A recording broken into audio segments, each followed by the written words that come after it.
You were assigned to mentor me. I was brand new to hospice, but it was profound for me in that it was my first exposure to end-of-life care. You helped to navigate that for me. I'm a Muslim and I'm religiously observant, and for me, touch is conditioned by a preeminent relationship that I'm building ultimately with God, as I understand Him. It's through that lens that touch becomes sacred. One of the realities of the sacred is that it's rare and it's precious and it's not common. It's for all of these reasons that I have invested in the idea of limiting my touch with members of the opposite sex. It's particularly challenging in end-of-life care, as I was sharing with you earlier, that the marketing materials all celebrate touch.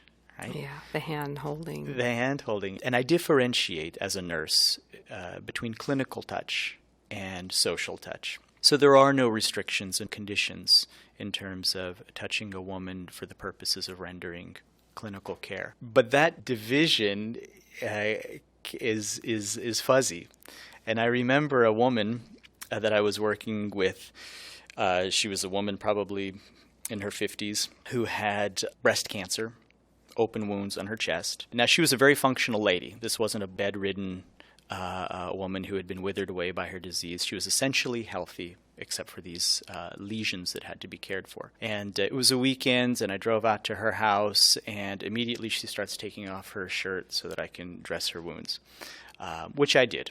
And afterwards, she was so appreciative and did what I think anyone would reasonably do in our culture, is she wanted to embrace me. And I said, "Oh, I'm sorry. I don't hug. I don't embrace. I don't shake hands. It's a religious thing." And she says, "You just had your hands all over my breasts." And of course, what I often do is I'll touch my hand to my heart or somehow otherwise salute. But it's safe to say that there isn't time for the kind of conversation that we're having.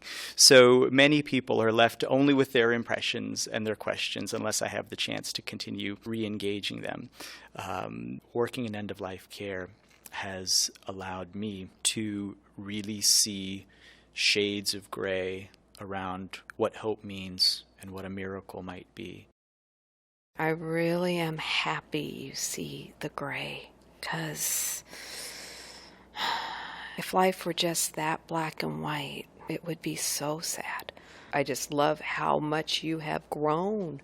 I've grown. We're not the same people we were when we started, and I think that's the whole purpose, to be able to work in a job that can challenge us and be so fulfilling. It can be tough, but it can also be really rewarding. Yeah. I appreciate you, my friend.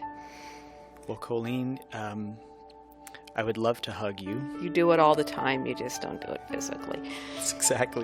That's exactly how it works.